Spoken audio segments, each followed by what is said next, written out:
আমি রিলোড দিলাম, এই যে দেখুন আসছে, আবার ক্লিক করছি, চলে গেছে।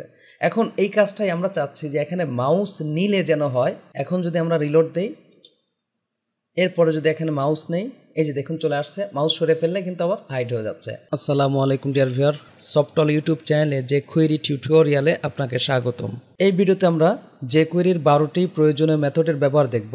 মেথডগুলো হলো append, find, last, first, next, add class, next all, hide, click, hover, show এবং টগল। এবং সেই সাথে আমরা দেখব যে কোনো কিছুতে ক্লিক করলে কিভাবে তা এক্সপ্যান্ড করা যায়, এবং আমরা এটাও দেখব যে কিভাবে ড্রপ ডাউন মেনুর কাজ করা যায়, অর্থাৎ কোনো মেনুতে মাউস নিলেই সেটা যেন চলে আসে, শো করে বা ডিসপ্লে করে। তো চলুন শুরু করা যাক। শুরুতেই আমি আমার সাবলাইম টেক্সট ওপেন করলাম। এখানে jQuery টিউটোরিয়াল নামক একটি ফোল্ডার তৈরি করা আছে, যেখানে কাস্টম জেস এবং practice.html নামক ফাইল তৈরি করা আছে, এবং jQuery লাইব্রেরিটি ডাউনলোড করে অলরেডি এই ফাইল আমি সেভ করে রেখেছি। practice.html আমি কিছু বেসিক কাজ করে রেখেছি, যেখানে jQuery লাইব্রেরি এবং কাস্টম জেস লিঙ্ক করা আছে। তো কাস্টম জেস এখানেই মূলত আমরা আমাদের প্রয়োজনীয় কাজগুলো করব। তো শুরুতে এখানে আমরা কিছু বেসিক HTML করে রাখি, যেমন আমি এখানে UL নিলাম, এর ভিতরে আমি একটি ক্লাস নিয়ে নেই। ক্লাস আমি বললাম মেনু, যে কোনো নামই দেওয়া যেতে পারে। এরপরে LI নিয়ে, তো LIটিকে আমরা কয়েকবার রিপিট করি। ওকে, তো প্রথমে আমি বললাম অল নেম, এখানে একটি HR দিয়ে রাখি। এরপরে এই জায়গায় আমরা যে কোনো নাম নিতে পারি, কামাল হোসেন, জামাল হোসেন, রবিউল ইসলাম, দেলোয়ার হোসাইন। তো এইভাবে ইচ্ছামতো আমরা নাম নিতে পারি। Ctrl+S। এখন যদি আমরা ফাইলটিকে রান করি, খেয়াল করুন আমাদের ফাইলটি এভাবে আসছে।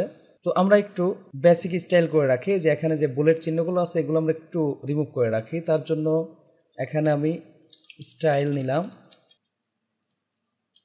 ডট মেনু, আমরা বলি লিস্ট স্টাইল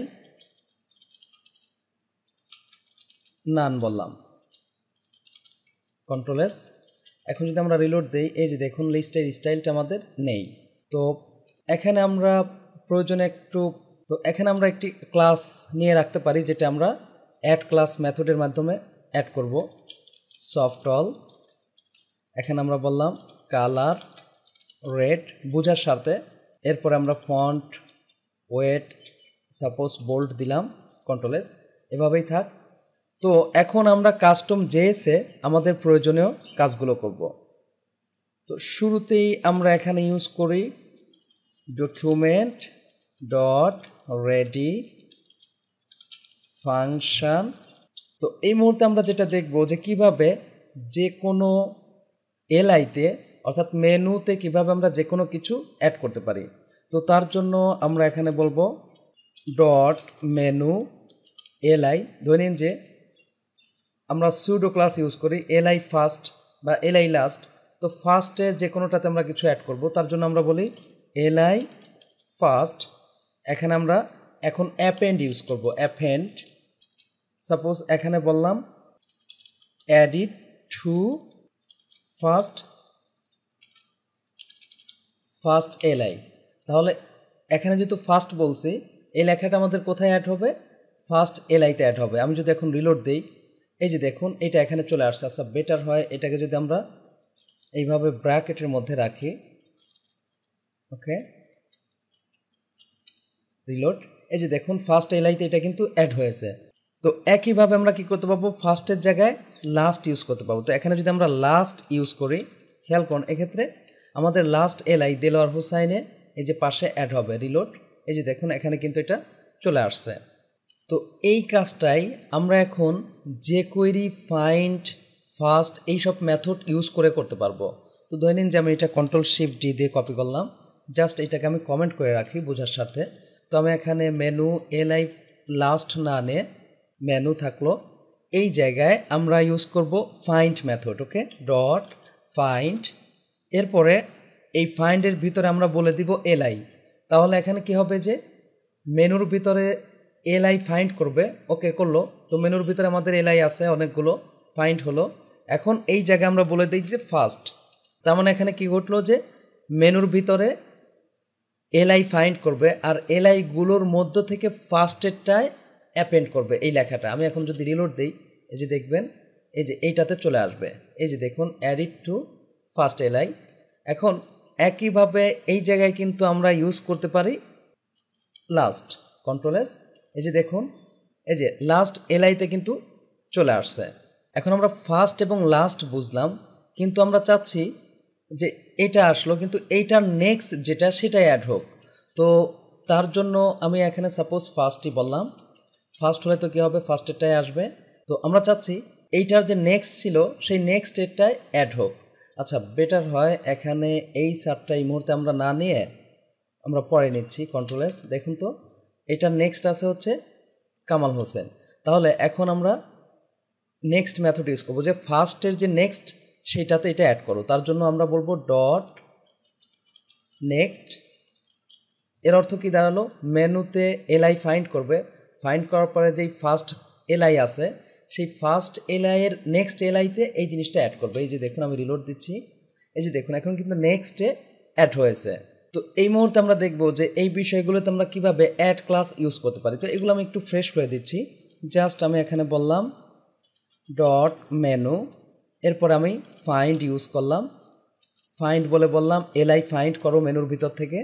এরপরে আমরা কি বললাম যে ফার্স্ট যেটা সেইটাতে অ্যাড ক্লাস করো। অ্যাড ক্লাসে আমরা কি রেখেছি, এই যে দেখুন এখানে একটি ক্লাস তৈরি করে রাখছি সফটল। এই ক্লাসটাই মূলত এখানে আমরা ইউজ করে দিব সফটল, এখানে কিন্তু ডট হবে না। এখন যদি আমরা রিলোড দিই তাহলে দেখব যে মেনুর যে প্রথম মেনুর যে এলআইগুলো আছে তার যে ফার্স্টেরটা আছে সেটাতে এই ক্লাসটা অ্যাড হয়ে যাবে, অর্থাৎ এই অল নেম রেড এবং বোল্ড হয়ে যাবে। এই যে দেখুন রেড এবং বোল্ড হয়ে গেছে। তো একইভাবে এই যে এই ফার্স্টের জায়গায় কিন্তু আমরা লাস্ট বলে দিতে পারি। তো লাস্ট বলে কী হবে বলুন তো, এই যে দেলোয়ার হোসেন এটা কিন্তু বোল্ড এবং রেড হয়ে যাবে। তো এটাকে আমি ফার্স্টে এখন রাখলাম। এখন আমাদের টার্গেট যে কিভাবে আমরা নেক্সট অল করে হাইড করতে পারি, ঠিক আছে। তো এখানে এসে আমরা এই যে জাস্ট ফার্স্ট লিখলাম, অ্যাড ক্লাস আমার থাক। এই যে এই জায়গায় আমরা এইভাবে নিয়ে দিতে পারবো যে নেক্সট অল, ওকে। এরপরে আমরা মেথড অর্থাৎ ফার্স্ট ব্র্যাকেট নেব, তারপরে আমরা বলবো হাইড মেথড। এক্ষেত্রে কী হবে যে মেনুর ভিতরে এলআই ফাইন্ড করবে, এলআই ফাইন্ড করে যেই ফার্স্ট এলআইটা আছে সেই ফার্স্ট এলআইতে এই সফটল ক্লাসটা অ্যাড করবে, অর্থাৎ রেড হবে বোল্ড হবে এবং ফার্স্ট এলআইয়ের যে নেক্সট এলআই অল এখানে কিন্তু আছে, নেক্সটগুলো আছে সবগুলো কী হয়ে যাবে, হাইড হয়ে যাবে। তো আমি এখন যদি কন্ট্রোল এস দিয়ে এখানে রিলোড দিই তাহলে দেখবো যে এইটা রেড এবং বোল্ড হয়েছে আর এই সবগুলো হাইড হয়ে গেছে। এই যে দেখুন সবগুলো আমার হাইড হয়েছে। তো বেটার হয় এই জায়গায় এখন আমরা আবার সেই এই চার্টটা ব্যাক করি। এই যে দেখুন এগুলো হাইড থাকবে। এখন আমাদের টার্গেট হলো যে এখানে ক্লিক করলে যেন এই সবগুলো আবার চলে আসে, অথবা এখানে মাউস নিয়ে আসলে যেন সবগুলো আবার চলে আসে। তো তার জন্য আমরা এখানে যেই কাজটি করব, ফার্স্ট অ্যাড ক্লাস আমাদের আছে, নেক্সট অল হাইড এটাও থাকুক। এই জায়গায় আমরা একটি মেথড ইউজ করবো, সেটা হচ্ছে ক্লিক মেথড, ওকে। আমরা এখানে বললাম ক্লিক, ক্লিক মেথডের পরে ডট হবে। এর ভিতরে আমরা জানি ক্লিক মেথডে অ্যানোনিমাস ফাংশন আমরা ইউজ করে থাকি, যেটা সেটা কি ফাংশন এইভাবে। এরপরে আমি একটু অ্যালার্ট করে দেখি যেটা কাজ করে কিনা। সাপোজ আমরা এখানে বললাম সফটল কন্ট্রোল এস, তাহলে কী হবে বলুন তো, মেনুর ভিতরে যে এলআই আছে সেগুলোতে কি হবে, ফার্স্টেরটা আমাদের টার্গেট হবে, ফার্স্টেরটাকে রেড এবং বোল্ড করা আছে সফটল ক্লাসের মাধ্যমে। এরপরে ফার্স্টেরটায় যদি আমরা ক্লিক করি তাহলে এই মেসেজটা আমাদের শো করবে। আর এটা তো ফার্স্টেরটার এই যে ফার্স্টের যে নেক্সট এলআই নেক্সট অল সেগুলোকে হাইড করে দেবে। এখন যদি আমরা রিলোড দিই ক্লিক, ওকে, আমাদের এটা কিন্তু কাজ করছে। তো এই জায়গায় আমরা এখন যেই মেথডটা ইউজ করতে পারি শো মেথড ইউজ করব। তো শো মেথডে আমরা বলি দিস ডট নেক্সট অল, ওকে। এরপর আমরা বলবো শো, কন্ট্রোল এস, রিলোড দেই। দেখুন আমরা এখানে ক্লিক করি, এই যে আমাদের সবগুলো কিন্তু শো করছে। আবার ক্লিক করি, আমাদের কিছুই হচ্ছে না, তবে আমরা এই কাজটাও করব। এর জন্য আমরা এখানে ইউজ করব হচ্ছে toggle. Toggle control S, reload দেই। এই যে দেখুন এখানে ক্লিক করি, এটা কিন্তু আসছে, আবার ক্লিক করি, আবার কিন্তু গেছে। তাহলে ডিফল্ট অবস্থায় কি থাকবে, এই সবগুলো আমাদের হাইট থাকবে। কারণ কি, এই যে নেক্সট অল হাইট বলা আছে, কিন্তু ক্লিকের ভিতরে আমরা কি বলছি যে ক্লিক করলে কি হবে, নেক্সট অল, অর্থাৎ ফার্স্টের নেক্সট অল কি হবে, টগল হবে, যে যে অবস্থায় আছে তার উল্টা হবে। অর্থাৎ যদি সব কিছু ডিসপ্লে অবস্থায় থাকে তাহলে হাইট হবে, আবার হাইট অবস্থায় থাকলে ডিসপ্লে হবে। টগলের ব্যবহার আমরা জানি যে যেটা আছে তার বিপরীতটা ঘটে। আমি রিলোড দিলাম, এই যে দেখুন আসছে, আবার ক্লিক করছি, চলে গেছে। এখন এই কাজটাই আমরা চাচ্ছি যে এখানে মাউস নিলে যেন হয়, ক্লিক না করে জাস্ট চাচ্ছি যে মাউস নিলে যেন হয়। তো এর জন্য আমরা এই যে এই ক্লিকের জায়গায় ইউজ করব হচ্ছে হোভার মেথডটা। এই যে দেখুন হোভার, কন্ট্রোল এস। এখন যদি আমরা রিলোড দেই, এরপরে যদি এখানে মাউস নেই, এই যে দেখুন চলে আসছে, মাউস সরে ফেললে কিন্তু আবার হাইড হয়ে যাচ্ছে, চলে আসছে, মাউস সরে ফেললে হাইড হয়ে যাচ্ছে। তো আশা করি বুঝতে পারছেন যে কিভাবে আমরা আমাদের যে কোয়েরির প্রয়োজনীয় মেথডগুলো ইউজ করে আমাদের প্রয়োজনীয় কাজগুলো করতে পারি। যদি ভিডিওটি ভালো লাগে থাকে প্লিজ লাইক করবেন এবং কমেন্ট করে আপনার অনুভূতি জানাবেন। চ্যানেলটি সাবস্ক্রাইব করে না থাকেন প্লিজ সাবস্ক্রাইব করবেন। পরবর্তী ভিডিওতে দেখা হচ্ছে। আল্লাহ হাফেজ।